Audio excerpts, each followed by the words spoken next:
बहुत सारे मॉडल बनाए हैं मैंने।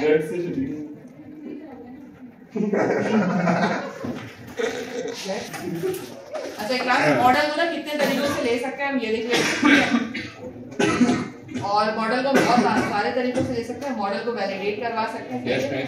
तो मैं सिर्फ एक दो चीजें सिर्फ देख रहा हूँ। अच्छा ठीक है, सबसे पहले मॉडल। अच्छा अब ये आप बोलेंगे मैं सब बहुत लंबे तरीके से बता रही हूँ, तो लंबे तरीके से इससे बता रही हूँ ताकि आपको हर तरीका आना चाहिए। ठीक है, यहाँ पे एक प्रोडक्ट का मैंने एक मॉडल बना लिया। मॉडल के फोल्डर के अंदर राइट क्लिक किया। जी कैसे बनेगा? यहाँ राइट क्लिक करेंगे, क्लास में जाके आप यहाँ पे नाम लिख देंगे। मैंने नाम क्या लिखा? CS की फाइल में जाएगी, यहाँ पे नाम लिख दीजिए। ठीक है, नाम मैंने क्या लिखा? प्रोडक्ट। ठीक है, यहाँ आई public string title, public double price. यानी कि ये क्या कह रहा है? स्ट्रिंग में टाइटल लेगा और डबल में प्राइस लेगा। अब यहाँ पर आने के बाद मैंने एक मेथड बनाया जिसको मैंने कहते हैं डिटेल के नाम से। इसका एक व्यू भी बना लिया, ये देखें सही है, ये व्यू भी बन गया इसका। अब यहाँ पे जो डिटेल के नाम से, अच्छा व्यू ऐसे नहीं बनाना आप लोगों ने, व्यू बनाने का भी तरीका मैं आपको बताऊंगी अभी। यहाँ आते मैंने कहा प्रोडक्ट मेरे किसका नाम है? मॉडल की क्लास का नाम है। ये मुझे एरर देगा, मैं एकदम से इसको इंपोर्ट करवा लूंगी मॉडल को। नहीं समझ में आ रहा। जैसे ये एरर देगा ना, आप क्या करेंगे? इसको इंपोर्ट करा देंगे। इंपोर्ट करने का भी ऑप्शन देगा, आप यहाँ से इंपोर्ट कराएंगे ना बल पे क्लिक करके, तो वो ऑटोमेटिकली इसको इंपोर्ट कर लेगा। आपने प्रोडक्ट का एक ऑब्जेक्ट बना दिया प्रोडक्ट। ठीक है, अब आपको कह रहा है टाइटल, लेस, प्राइस 24। अगर लेट सपोज इसके अंदर मैं कोई एक चीज और ऐड करना चाहूँ तो ये मुझे एरर देगा। एरर क्यों देगा?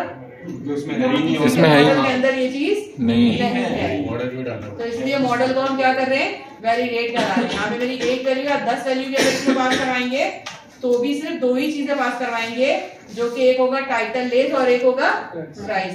तो यहाँ पे इसको फिर ये प्रोडक्ट के अंदर वैल्यू आ गई, तो इस प्रोडक्ट को व्यू पे भेज दिया। राइट क्लिक किया, यहाँ से राइट क्लिक करने के बाद ऐड व्यू पे गए।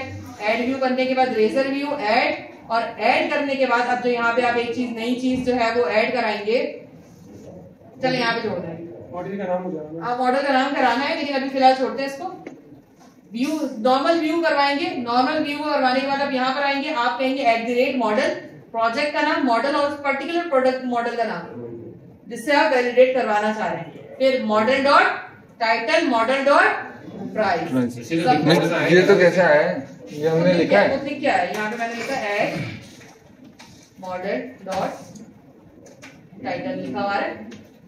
सबसे पहली लाइन पे जो लिखा हुआ है टाइटल और प्राइस के अलावा कुछ आ भी नहीं रहा। नहीं आ रहा। ऊपर जो मॉडल लिया है उन्होंने कौन सा मॉडल लिया है? प्रोडक्ट वाला। तो फिर वो तो डिफॉल्ट में आया होगा ना, सब अपनी फाइल में बनाते हैं सब। ये देखें मॉडल्स डॉट प्रोडक्ट, सही है। अच्छा। तो अब ये क्या हो रहा है? कंट्रोलर पे आप दो वैल्यूज दे रहे हैं, किसको इस्तेमाल करते हुए? मॉडल को। ये एक अलग तरीका है, ये तरीका भी मैंने चालू करा था, आपको और तरीका है। प्रोडक्ट है, आप इसके अंदर वैसे तो व्यू बैक से अपनी मर्जी से वैल्यू दे देते ना, अब आप मॉडल से बाउंड हो गए। जो मॉडल में है सिर्फ वही चीज जा रही है, वैलिडेट कर रहे हैं आपको। ये सिंपल सी बात हो गई। एक ये मॉडल की वैलिडेशन इस तरह से हो गई।